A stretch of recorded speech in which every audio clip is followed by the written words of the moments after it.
வணக்கம். கன்னி ராசி நேயர்களுக்கான 2025ஆம் ஆண்டு ராகு கேது பயிற்சி பலன்களை பார்க்கலாம்.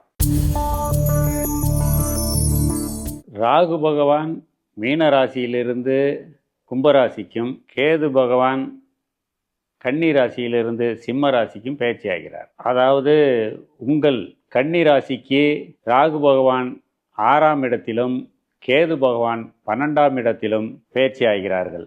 இதனால் உங்களுடைய அந்தஸ்து, கௌரவம், சுயமரியாதை இதிலெல்லாம் அனுகூலமான பலன்கள் ஏற்படும். பொருளாதாரத்தில் நல்ல முன்னேற்றங்கள் ஏற்படும். இந்த காலகட்டம் முழுவதும் பணத்தினால பிரச்சனைகள்ங்கிறதே சந்திக்க மாட்டீங்க.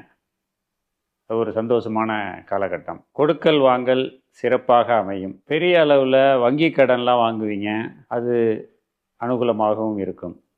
சிலர் தொழில் நிமித்தமாகவும் வாகனம் சம்பந்தமாகவும் வங்கி கடன்கள் பெற்று தொழில் மேலும் சிறப்புற உபயோகரமான கடன்களாக அமையும். தேவையில்லாத வீண் செலவுகளும் வீண் அலைச்சல்களும் ஏற்பட வாய்ப்புள்ளது. சுப செலவுகள்லாம் நீங்கள் இந்த காலகட்டத்தில் எதிர்பார்க்க இயலாது. நகை, ஆபரணம், வீட்டு உபயோகப் பொருட்கள் இதெல்லாம் வாங்கிறதுல நிறைய தடைகளும் தாமதங்களும் ஏற்படும். சிலருக்கு வாய்ப்புகளே அமையாது. குடும்ப சூழ்நிலை திருப்திகரமாகவும் சந்தோஷமாகவும் அமையும். கணவன் மனைவி உறவு சுமூகமாகவும் சந்தோஷமாகவும் இருக்கும்.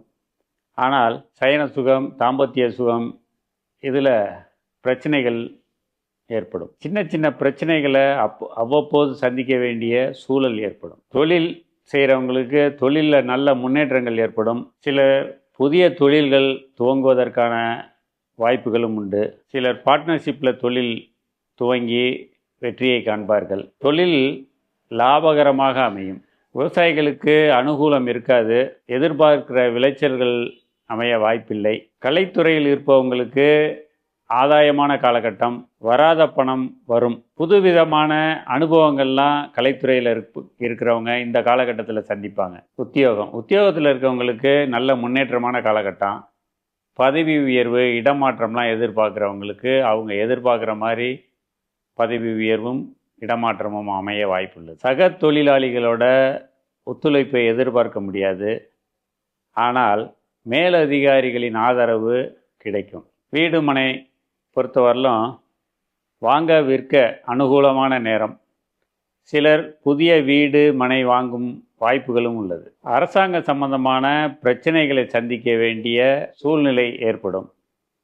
கவனம் தேவை. ரியல் எஸ்டேட், பில்டர்ஸ் இவங்கெல்லாம் நல்ல முன்னேற்றம் காண்பார்கள். வாகன விஷயத்தில் புதிய வாகனம் வாங்கிறதுக்கும் பழைய வாகனத்தை விற்கிறதுக்கும் அனுகூலமான நேரம் இது. பழைய வாகனம் வச்சுருக்கவங்களுக்கு மெயின்டெனன்ஸ் செலவு கட்டுக்குள் இருக்கும். ஆக்சிடென்ட் ஃப்ரீ ஜோன் அப்படின்னு சொல்கிற மாதிரி இந்த காலகட்டம் விபத்தில்லாத காலகட்டம். உடல்நிலையில் நல்ல முன்னேற்றம் அமையும். உடல்நிலையில் முன்னேற்றம் அமைந்தாலும் மருத்துவமனை செலவுகள், மருந்து செலவு இதெல்லாம் கட்டுக்குள் அடங்காமல் இருக்கும். சிலர் இந்த மருத்துவ செலவு சம்பந்தமாக வீண் அலைச்சல்கள், வீண் செலவுகள்லாம் எதிர்நோக்க வேண்டி இருக்கும். தாய் தந்தையரின் உடல்நிலை முன்னேற்றமாக காணப்படும். சிலர் தாய் தந்தையாரனால பண உதவிகளும் கிடைக்கப் பெறுவார்கள். சிலர் இதயம், சுவாசம் சம்பந்தமான பிரச்சனைகள் ஏற்பட்டு அதனால் மருத்துவ செலவுகள் செய்ய வேண்டிய சூழ்நிலை ஏற்படும். கல்வி நிலையை பொறுத்தவரையிலும் முன்னேற்றமாக அமையும். சிலருக்கு சிறப்பான வேலை வாய்ப்புகளும் அமைய வாய்ப்புள்ளது. சிலர் மேற்படிப்புக்காகவும் சிலர் வேலை நிமித்தமும் வெளிநாடு செல்ல வாய்ப்புகள் உள்ளது. கோர்ட்டு, கேஸு, சண்டை சச்சரவுகள்லாம் உங்களுக்கு அனுகூலமாக இருக்க வாய்ப்பில்லை.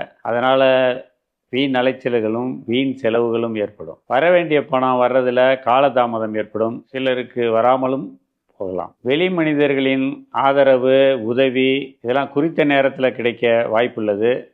நண்பர்களால் ஆதாயம் உண்டாகும். காதல் திருமணம் எதிர்பார்த்தவங்களுக்கு கைகூட வாய்ப்புள்ளது. உங்களுக்கான பரிகாரம் அரச மரத்து விநாயகருக்கு சூரிய உதயம் அல்லது யமகண்ட நேரத்தில் தீப வழிபாடு செஞ்சு வலம் அங்கே இருக்கிற ஜீவராசிகளுக்கு அரிசி மாவும் வெல்லமும் கலந்து போட்டு கேதுவுக்கான பரிகாரத்தை செஞ்சீங்கன்னா வாழ்க்கை மேலும் சிறப்பாகும். சனிக்கிழமைகளில் அன்னதானம் செய்வது இன்னும் கூடுதல் பலன்களை கொடுக்கும். நன்றி, வணக்கம்.